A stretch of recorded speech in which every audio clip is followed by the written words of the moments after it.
which was supposed to be ironic, but it seems like Hassan didn't understand the hypothetical perspective Sneako was creating and just resorted to calling him an incel. Bro, this dude was like, this is healthy. This is a healthy way to do things. I am going to go and film random women and harass them. Dude. He's so stupid. Oh, get me back out of that world. Okay, retreat. We're dipping in just for a second, I guess. Have you watched this video? No, Sneako told me about this. That Hassan basically watched the video and just called him an incel like over and over and over and over again.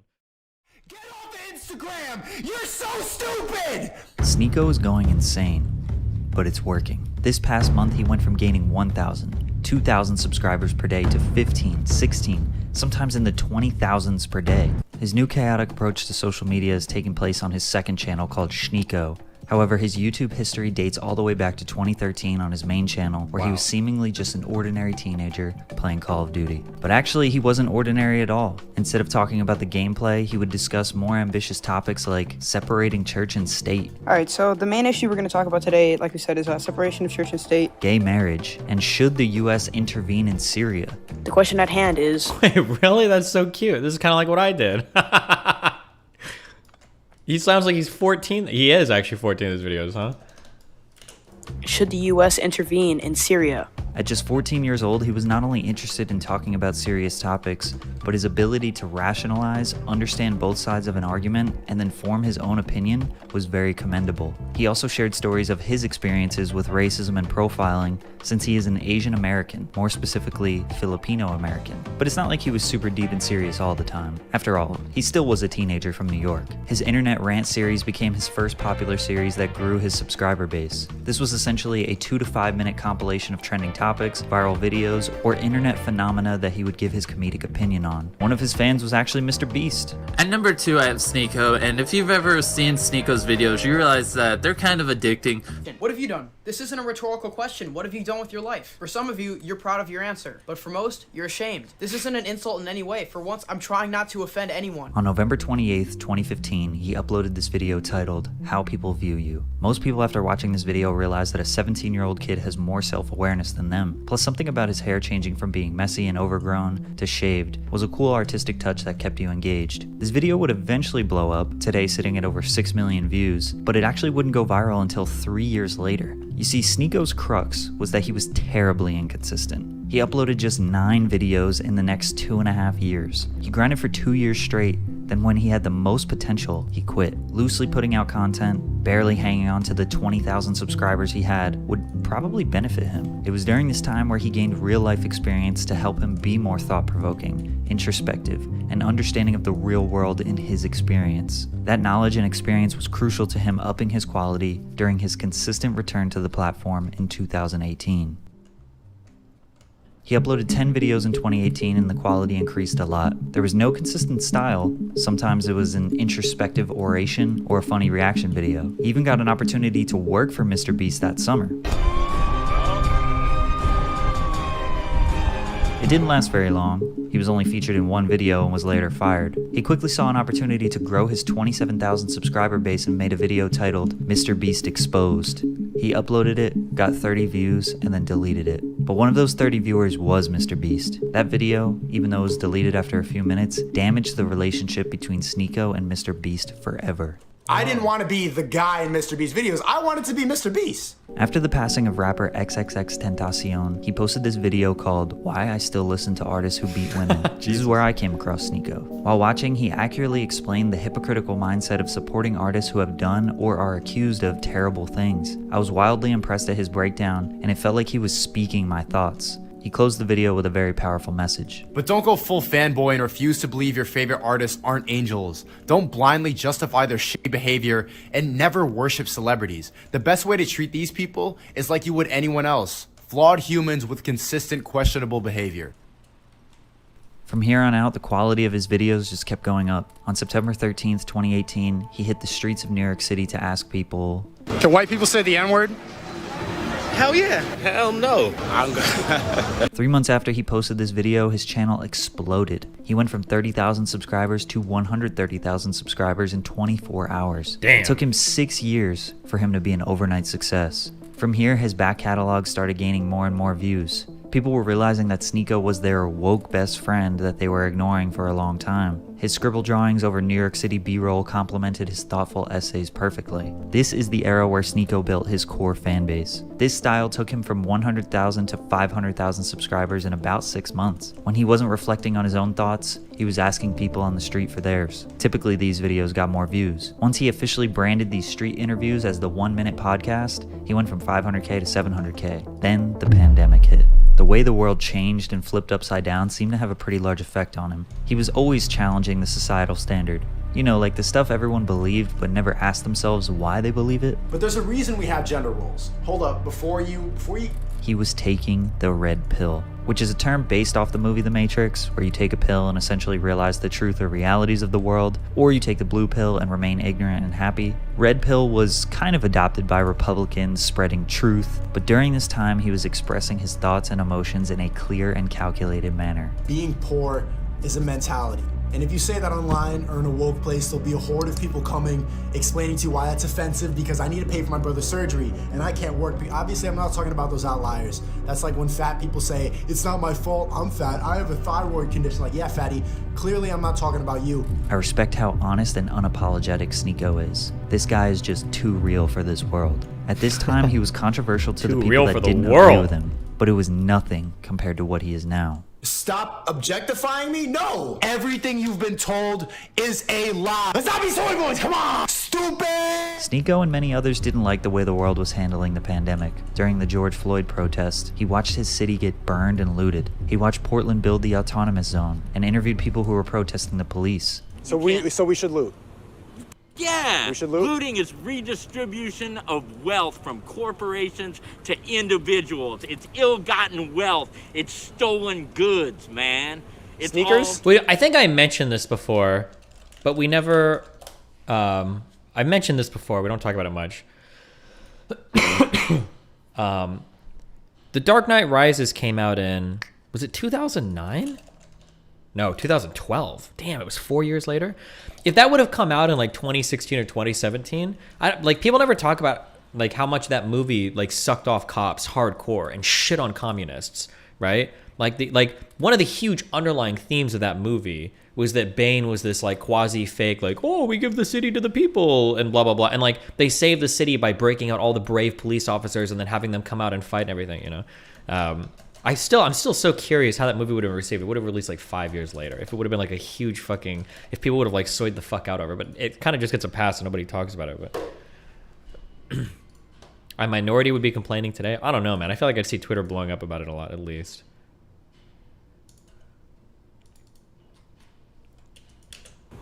Yeah. It seemed like he was leaning more and more on the Republican standpoint, but maybe that's just because he wasn't praising and idolizing the liberal status quo. If you voted for Biden, you're kind of a bum. If you voted for Trump, you're also kind of a bum. I would never vote for somebody in the Democratic Party because of how corrupt they are, how phony they sound when they talk, how like uppity they feel because, oh, we're not racist. So he was kind of taking the role as a libertarian or centrist, but because of him not wanting to vote Democrat indicates he leans a little right. For the rest of 2020 and really until today, he just kept grinding and feeding his audience with status quo challenging and thought-provoking content. He became one of those YouTubers' favorite YouTuber. A lot of other creators praised his work and respected his artistic approach to the platform despite him not being insanely popular. I mean, don't get me wrong, he was approaching 1 million subscribers, but he was averaging about 200K to 500,000 views per video. But it was on his second... Damn, is that shit? Oh man, imagine averaging 200K views per video. What a loser. second channel where everything started to change. Sneako was the name of his other YouTube account. In 2019, it was kind of just throwaway clips, random vlogs, and long-form podcasts that he wasn't consistent with. But in classic YouTube fashion, the glorious second channel is where things get more personal and less polished and professional. On July 13th, 2021, he uploaded Talking... I'm half joking too. Yeah, you want your engagement as a function of like views to subscribers is going to change depending on how often you upload. Like I would hope that if you're a channel like mine and you upload pretty frequently, I think fuck this, save, delete it. I think what you're generally looking for is you're looking for about like 30% engagement for subs. 30 to 50% is 50% would be really good. You're looking for about 30% engagement. I think is pretty good. But if you're a channel that rarely posts, you're probably looking for way higher engagement. Like Michael doesn't post much on his channel, but I think he gets more than 100% of his sub views per video, right? He's got 6 million subs. This video is 8 million, 14 million, 13 million, 8 million, 22 million, 6 million. That's pretty normal. But if you look at like the monthly breakdown, it gets a lot rougher if you don't post very often, even if you do have high engagement. So he's averaging around 2 to 4 million views a month with some outliers where he's posting multiple videos. But I think I'm averaging around 9 million right now. Yeah, 8.9 million. So there's trade-offs to everything you do. Or you get people that are like David Pakman that have very low engagement per video, but they post a lot of videos and they get, I think David Pakman is doing around 20 million views a month just because of how much he posts. 19.6 million. Yeah, 18, 19, 20, 21, 22. Yeah. But his viewership per video is not too high. But he just posts so much. 5K, 6K, 50K, 30K, 147K, 112K, 169K, 20K, 120K, 23K, 7K, 10K. But he's got almost 1.5 million subs. How much is 19.6 million a month making? Like 500K a year? Just in ad revenue, depending on how he's monetizing it, he could be at 7 figures. He's definitely over that with like the sponsors and shit he does, especially like the crypto shit and everything. For sure.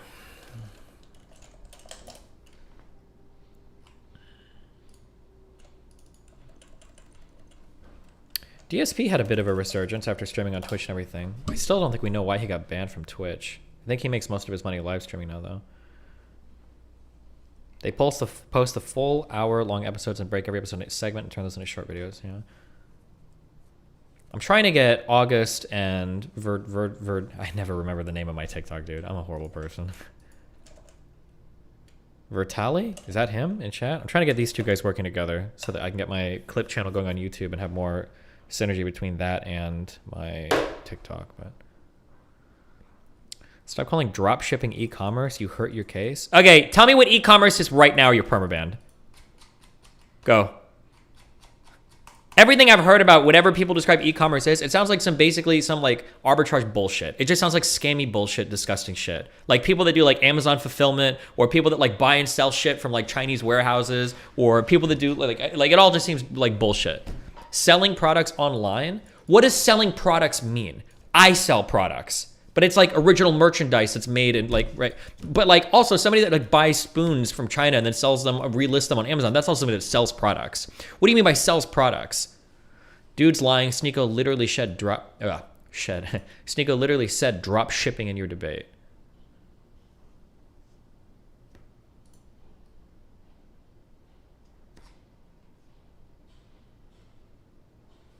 Okay. The entire added value is in finding customers. Yeah, that's what I think. I'm pretty sure that's what it means. Destiny is stupid. E-commerce is just having a digital storefront. What is the average person going to sell on a digital storefront? Educate me. I want to know. What is the average person selling on a storefront that's not just arbitrage?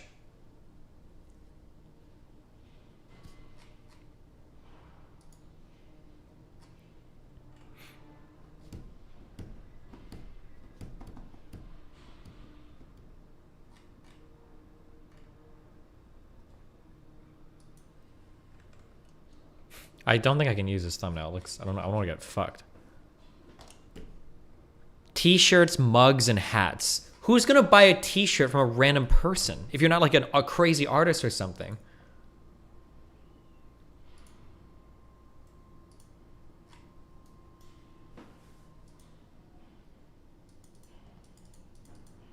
Etsy and eBay? If I had to guess, the average seller on Etsy probably makes less than fucking $5 a month, if I had to guess. Flipped items? That's what arbitrage is.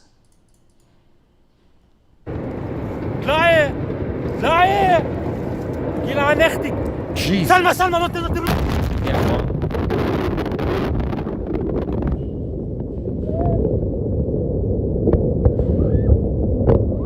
This is a pretty old video, right? I think a couple weeks.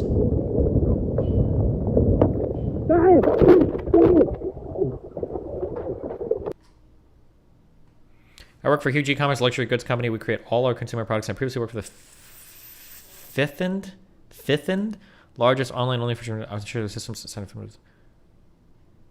Working for a company, I don't think is what Sneako is talking about. I think that's a year old. Oh, is it? Oh, I know I saw it. I think I saw it for the first time a couple weeks ago. This like hustle shit is so cringe. I just like develop a talent, dude. That shit was from 2020. Fertilizer explosion. Gotcha. Into a camera and uploading it to youtube.com, and lo and behold, Fisheye Sneako was born. The way this shot feels like coming off a bad trip or ego death. The 4-minute vlog is literally him showing a bunch of people how cool his new lens is. If you don't know, a fisheye lens gets such a wide shot that you can literally put the camera touching your nose and still be able to see a wide picture around you. Once he got this lens, his content got more up close and more personal than ever, and the fans loved it. I seen Fisheye 2 seconds in and I knew this was finna be a banger. He was in a relationship, he was traveling, and he seemed to be very positive and happy. The vlogs were getting solid viewership, and as a creator myself, nothing boosts your confidence more than just filming your everyday life and people watching it. Literally gonna one take this and just try to get it on camera because I don't fucking care about anything anymore, yo.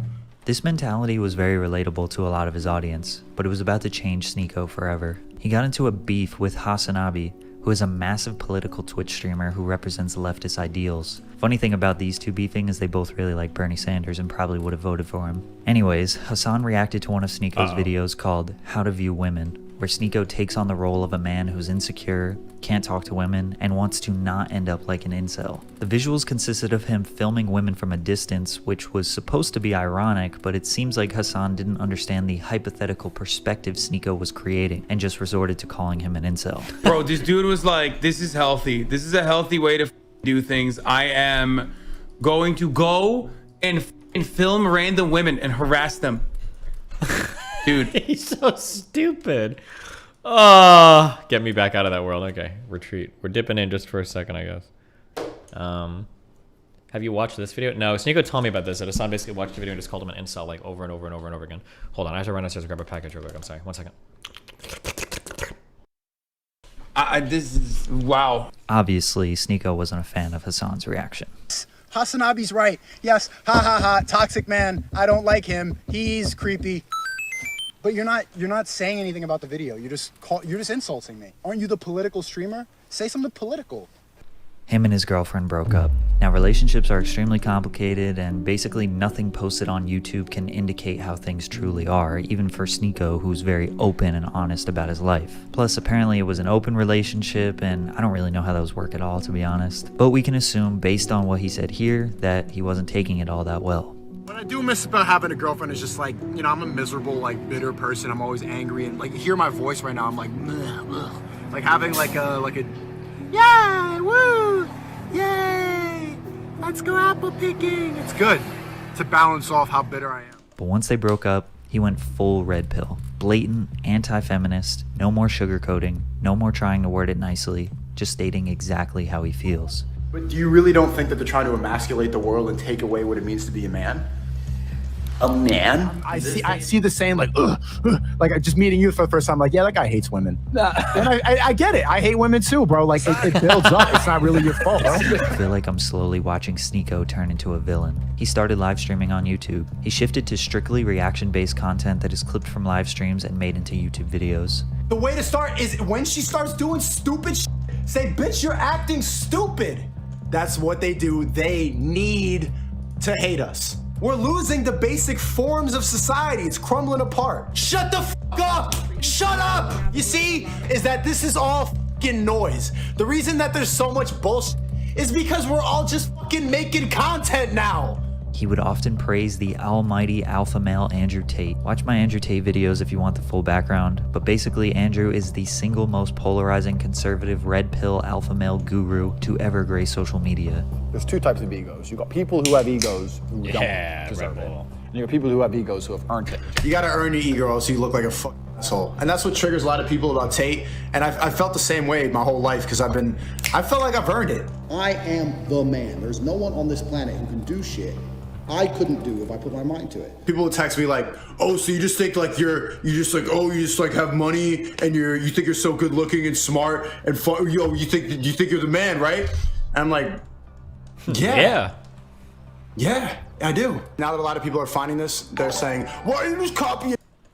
Oh, that's his donut sign. Tate. I've been saying the same since 2015. People started drawing comparisons, saying that Sneako is copying Tate, that he's obsessing over him. However, Sneako has been on this red pill woke journey for years now, and there are even some things he said back in 2015 that feel very similar to his current viewpoints. I am not a feminist, and for some reason that means I'm against gender equality. Whenever I tell people that I don't consider myself a feminist, I get the same response. Feminism is for equality of both genders. One, if that was true, it would be called humanism. It's already hypocritical in the title. Then he started beef with multiple other creators for seemingly no reason. The most ridiculous of them all can be summarized very quickly, even though it went on forever. Hamza, a well-liked self-improvement YouTuber who dedicates his platform to focusing on bettering your mind and body, Sneako reacts to one of his videos. I don't want to watch this, bro.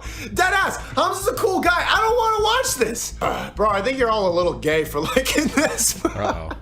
It's too self-helpy, bro. It's too self-helpy.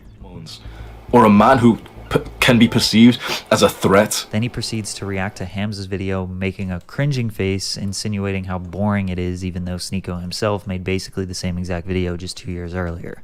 My shit is I'm just trying to be better every single day. And that's consisted of me quitting weed. Quitting is like a loose term because I haven't regularly smoked weed in like a month, in a week. So it's been like 5 weeks now, but I cheated maybe one time in Paris. I went to a music festival.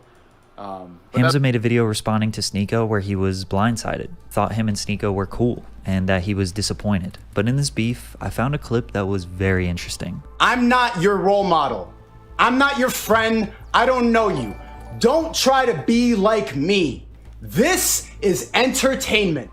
So just when you think it's going to spiral out of control, the self-aware Sneako pops up and basically hits us with the "I'm just joking." I started to think about other popular creators: Aiden Ross, iShowSpeed, Hasanabi, H3H3, Jadeon. The thing they all have in common is that they're almost always in controversy. Whether it's intentional or not, they Where's always my have people shout-out? talking about them, doing commentary videos, trying to cancel them. Some are more controversial than others, and they all handle the drama differently. But all this does is just make them more popular. Sneako took note of this, so he ramped it up. The new generation is literally becoming like the R word. Food pride, yeah, I'm a girl and I don't shave my armpits. Who preach this bullshit idea about tolerance, love, and acceptance will also say, die if you disagree with me. They laugh at us. Ha ha, give me your money, wallet. As you can imagine, TikTok was always a big vehicle for promoting his YouTube videos. The content he makes is perfect viral TikTok material. He started posting his stream clips on TikTok, as well as instructing his audience to clip his reactions and post them on TikTok. They started going viral. The Sneako hashtag has over 1 billion views. Most of the videos that went viral were him reacting to the creator called It's Complicated, who interviews people, mostly women, on the street asking questions about gender roles. Sneako would try and predict the answers of the women or react to their answers. Who is better at self-improvement, men or women? Men, but they're all gonna say women. Women. Self-improvement, definitely women. Okay, rate yourself on a scale of 1 to 10. I'm a 10, I'm a 10, I'm a 10. Let's see, like, they literally are about to be hypocrites in the first sentence. I love going to dance with my girls. Right, but what I'm saying is if women didn't like being approached by men, why wouldn't they just go to gay clubs? How do nightclubs get away with charging men a higher admission fee than women? Isn't that sexist? Yep, something I never talk about. Girls free, after girls free. Guys who show up to play, well, what? I gotta pay $50 and I gotta pay for her? It didn't matter if it was him uploading to his personal account or other people clipping videos and posting them on their accounts. His name and his message was reaching billions, but not everyone was loving it. Most people say Haven't he's you explained mad. this? Wait, explain what? That you want to bring more girls into clubs because guys won't go if there are no girls there. Yeah, of course. or bitter. But a lot of people claim his message has been the same over the years. Now he just says it louder and faster. Despite the controversy, his second channel on YouTube is exploding. On July 15th, he had 156,000 subscribers. 2 weeks later, he has 439,000 subscribers. With a very simple and effective upload strategy: live stream for a few hours and clip each reaction video as a singular upload. He has a 10 to 30 minute video uploaded to his page about 5 times per day. The channel is generating about 1 million views daily. At this rate, he will surpass his main channel in views and subscribers in roughly... Destiny, wrong. There is one item that lures guys to clubs: cheap booze. I'm going to be fully honest with you. I'm not much of a club person, and I have very limited alcohol experience. But if I want to get drunk, the absolute last fucking place in the world I'm going is any place except for like a gas station or a supermarket. I don't think I'm ever going to find cheap booze at some, like, at a club, but maybe I just don't know those clubs. I don't know. That's obviously a lay ruse. Okay. 3 months. And with all this newfound success, he decided to launch his own social media course. $245 for him to teach you everything he knows about making money on social media. If you can't afford it, you can become an affiliate. People sign up through your link, you get a small percentage of the sign-up fee. Just because you know me, you think you know me because you see me talk, you calling it a scam because I can make money off of this. That's not a scam, that's business, stupid. Value for money. Grow the fuck up. Do you realize how many hustlers are watching this right now, ready to go and get it? How many people are seeing this opportunity and clipping up a TikTok right now, laughing at your dumb ass? They get $50 for everybody who signs up. The affiliate program is just really good. That's how you grow a business. Multi-level marketing scheme. You just heard another YouTuber, a soy boy, say that, and you're echoing it online. Fucking idiot. Multi-level. You don't even know what that means. Genuinely. Damn, where's my affiliate marketing thing? I quit. I go in the subway one time. I'm never streaming again. Yo, it's not. You should see the other guy. Take this internet shit too far, bro. You're gonna get back though. When people saw this, they thought Sneako barked up the wrong tree. He finally ran into someone that would stand up to his behavior. People were celebrating in the comments, glad to see him beat up, bruised and bloody. Others suspected it was fake. Why mention quitting streaming? Dude, if I ever got killed, that's like the one thing that would keep me fighting. I'd be the one person to crawl out of like an airplane crash alive because I could just feel it every second. The life leaves my body. I'm like, I know there's gonna be 400 fucking losers celebrating online if I die here.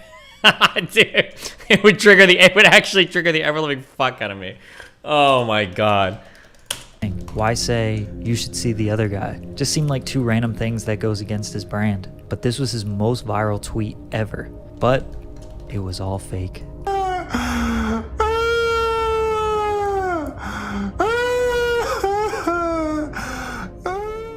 It was all a stunt to prove the power of social media, to prove that everything we see and watch online is fake and manipulated. The people who cared about him will no longer believe him if anything goes wrong in the future. And the people who hated him before just said he had to fake a fight to get views. Nobody was really on his side. Nobody really thought he was a genius, but he did go mega viral. He gained thousands of followers, thousands of subscribers, which is exactly what he was trying to do. Sneako spent years making high-quality, professionally produced and edited content. It was objective, it was sincere, and thought-provoking. It took him 7 years to reach 1 million subscribers while doing that. Along the way, he gained respect, notoriety, and a career on the internet. But he recognized an opportunity, a shift in social media where he knew exactly how to act, exactly what to say to amass a large following in a very short period of time. Reacting to other people's videos, shouting, screaming, being bold and aggressive is probably going to have him build a bigger following, a stronger following, and maybe even make more money than he ever has in a way shorter period of time. Maybe he's claiming this is all entertainment so he doesn't have to take accountability. Maybe it truly is just genius marketing. Maybe he's just copying another man's successful strategy. Or maybe he is actually going through something. No matter what his intentions are, no matter what viral stunt he pulls next, no matter how long he drags on this new persona, he knows that if he makes one video apologizing for his spastic behavior, that everything can go back to the way things were before. Okay, so this is like it was like a well-produced video, but I feel like he didn't make a point. It was just kind of like a cataloging of events. Like, what was the argument that... Or maybe that's all it was supposed to be. Just like going over some things. Like a timeline video. Huh. Number go up. True.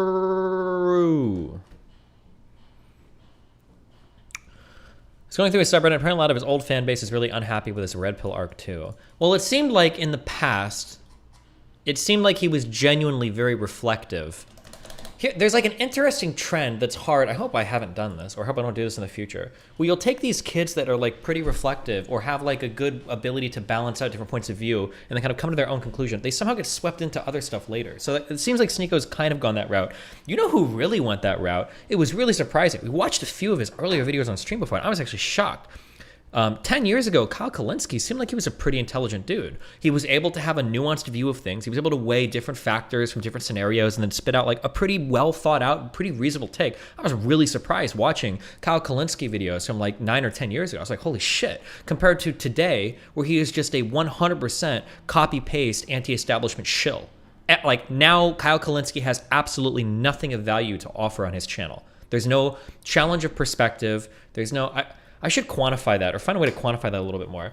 Like I hope when you come to my channel, you're coming here and you're hearing me give a take that's been processed through my way of viewing the world. Like, oh, what does Steven think about this particular thing? Whereas there are so many channels where I go through them and it's just like, okay, I'm coming to Kalinske to see like what is the progressive talking point. Because that's all I'm getting from him. Because it feels like when I watch his shit now, I could predict every single fucking thing. Biden did a thing. Oh, well, why did he fail on Medicare? He's not playing hardball enough. Why doesn't he tell Manchin that he's going to try to primary him out? It's like, okay, it's all like the standard progressive shit. I'm not hearing a single original thought from you. And I feel like it's like that from like Hassan is like the archetypical example of that. Like when I go to Hassan's channel, I'm not going to Hassan's channel to see like what is Hassan's viewpoint. I'm going to see like what is the current progressive narrative. That's all I'm getting. Vosh's channel is at least a little bit more in that vein, where I'm getting Vosh's take on things, although it's been kind of like watered down with a lot of kind of like virtue signaling nonsense now, so it's a little bit shittier, but at least it's still something. But yeah, look at this Snake video from 2013. Think about it for a while, and that's that people want to keep marriage like sacred, and they want to keep it. It's normal. For some people, a man and a man or a woman and a woman getting married is unnatural. It's weird. And I can totally understand that. It's out of the blue. So with that same logic saying that anyone should be able to get married, the same people who are saying gay marriage should get married probably don't believe that an 80-year-old man and a 5-year-old girl should be able to get married. I know it's hard to just think about that. Was he 13 years old here? I have no idea.